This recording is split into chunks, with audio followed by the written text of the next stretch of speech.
Everyone, welcome back to my channel IT core. क्या आपके साथ कभी ऐसा हुआ है कि आप इंस्टाग्राम पे किसी बॉलीवुड सेलिब्रिटी का ब्लॉग पढ़ रहे हो और वहां पे अचानक से एक लाइन पढ़ ली, the party turn out to be amazing, और आप सोचने लगते हैं कि पार्टी अचानक से मुड़ कैसे गई? तो भाई यहीं पे हम लोग मात खा जाते हैं। टर्न का अगर वोकैबुलरी मतलब देखें तो क्या होता है? मुड़ना या फिर घूमना। और इसी वर्ड को हम हमेशा के लिए रटकर बैठ जाते हैं और हम सोचते हैं हमें इंग्लिश आ गई है। लेकिन असल बातचीत में इस वर्ड का मतलब बिल्कुल अलग होता है। हम अपनी पूरी लाइफ वही कुछ घिसे पिटे स्कूली वर्ड याद करके बैठ जाते हैं, जैसे कि रिजल्ट, रिजेक्ट या फिर टायर्ड। लेकिन आज के जो एडवांस स्पीकर है वो इन वर्ड से कब का दूर हो चुके हैं। वो ऐसे फ्रेजल वर्ब यूज कर सकते हैं जो इनके सब्स्टिट्यूट हो, जैसे कि टर्न आउट, टर्न डाउन या फिर वेयर आउट। और मजेदार बात तो ये है कि इनमें से एक वर्ड का इस्तेमाल हम हर रोज रात को अपने स्लीपर्स और अपने कपड़ों को देखकर करते हैं, लेकिन हमें पता ही नहीं होता कि उसे इस्तेमाल कैसे करना है। तो अगर आप इस सीक्रेट को जानना चाहते हैं तो वीडियो को एंड तक देखिएगा, लेकिन उससे पहले एक रिक्वेस्ट कि अगर आप इस चैनल पे नए हैं और आज ही आए हैं तो please subscribe my channel and access my playlist, ताकि अब तक जितने कॉन्सेप्ट अपनी अपनी कम्युनिकेशन की जर्नी में कवर किए हैं आप इनका बेनिफिट टाइम टू टाइम ले सके। तो स्टार्ट करते हैं हमारा आज का कॉन्सेप्ट इसी नोट पे। So let's start our today's first phrasal verb. ये फ्रेजल वर्ब बताता है कि आपका एंड रिजल्ट कैसा होगा। फॉर एग्जाम्पल, आपने कोई काम स्टार्ट किया, अब उसका एंड रिजल्ट क्या निकलेगा, उसका नतीजा क्या निकलेगा। अब ये रिजल्ट आपका पॉजिटिव भी हो सकता है और नेगेटिव भी हो सकता है, यानी कि जैसा आपने एक्सपेक्ट किया था बिल्कुल वैसा हो, या उससे भी विपरीत, उससे बिल्कुल डिफरेंट हो जाए। तब इस कंडीशन में हम मोस्टली कौन से इंग्लिश वर्ड का यूज करते हैं? हम सेंटेंस फॉर्म करते हैं द रिजल्ट वॉज गुड। लेकिन अगर मैं कहूं कि इसी सेंटेंस को मैं टर्न आउट से बना के दिखाती हूँ, यानी कि हमारा पहला फ्रेजल वर्ब टर्न आउट, उसी सेंटेंस को ले लेते हैं, the result was good. Instead try करो, the result turn out to be good. तो अब बताते हैं कि ये कैसे यूज होता है जब भी हम रिजल्ट यानी कि परिणाम की बात करते हैं, या फिर सेंटेंस में कहीं भी अंतता आ जाए कि अंत में या अंतता, तब हम टर्न आउट का यूज करते हैं। अब इस पे एक एग्जांपल देख लेते हैं। मुझे लगा था एग्जाम बहुत मुश्किल होगा, लेकिन अंत में वह काफी आसान था। आइडेंटिफिकेशन देख लें, अंत में या फिर अंततः, दोनों में से जो भी वर्ड आएगा तब हम टर्न आउट पर यूज करते हैं। I thought the exam would be difficult, but it turned out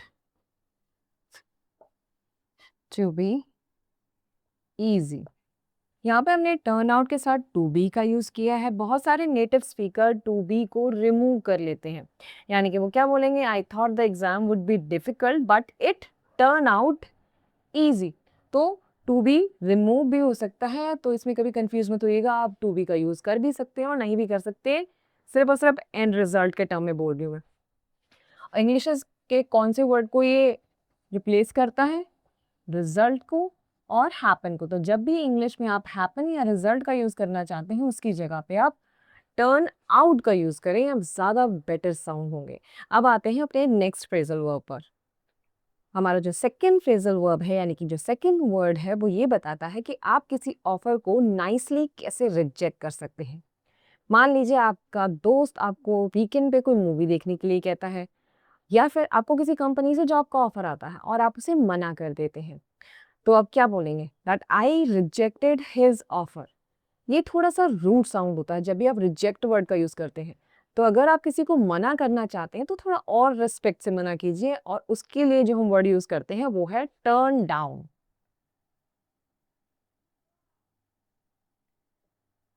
पहला वर्ड कौन सा था हमारा? टर्न आउट, यानी कि जब हम एंड रिजल्ट की बात करते हैं। यहाँ है टर्न डाउन, जब हम किसी को रिजेक्ट कर देते हैं, जब हम मना कर देते हैं। तो जब भी हिंदी में कहीं भी मना करना आएगा तब हम टर्न डाउन का यूज करेंगे, ठीक है? और इंग्लिश के कौन से वर्ड को रिप्लेस करता है, जो कि बता चुकी हूँ मैं। जब भी आप रिजेक्ट वर्ड का यूज करना चाहते हैं उसकी जगह पे पोलाइट टर्म यानी कि टर्न डाउन का यूज कीजिए। आप इस पे एक एग्जाम्पल देख लेते हैं। उसने नौकरी के ऑफर को मना कर दिया क्योंकि सैलरी बहुत कम थी। ठीक है, आइडेंटिफिकेशन, मना करना। तो अब या तो आप रिजेक्ट यूज कर लीजिए या फिर टर्न डाउन यूज कर लीजिए, लेकिन अगर किसी को पोलाइटली मना करना है तो टर्न डाउन बेटर वर्ड है। So she turned down the job offer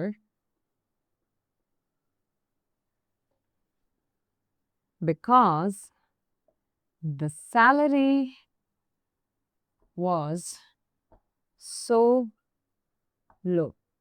तो हमने क्या यूज किया, क्योंकि सेंटेंस पास्ट का था इसलिए टर्न डाउन की जगह पे क्या बन गया, ये टर्न्ड डाउन। अब आते हैं हमारे आज के लास्ट फ्रेजल वर्ब पे। हमारा जो तीसरा वर्ड है वो हमारी डेली लाइफ से कनेक्टेड है।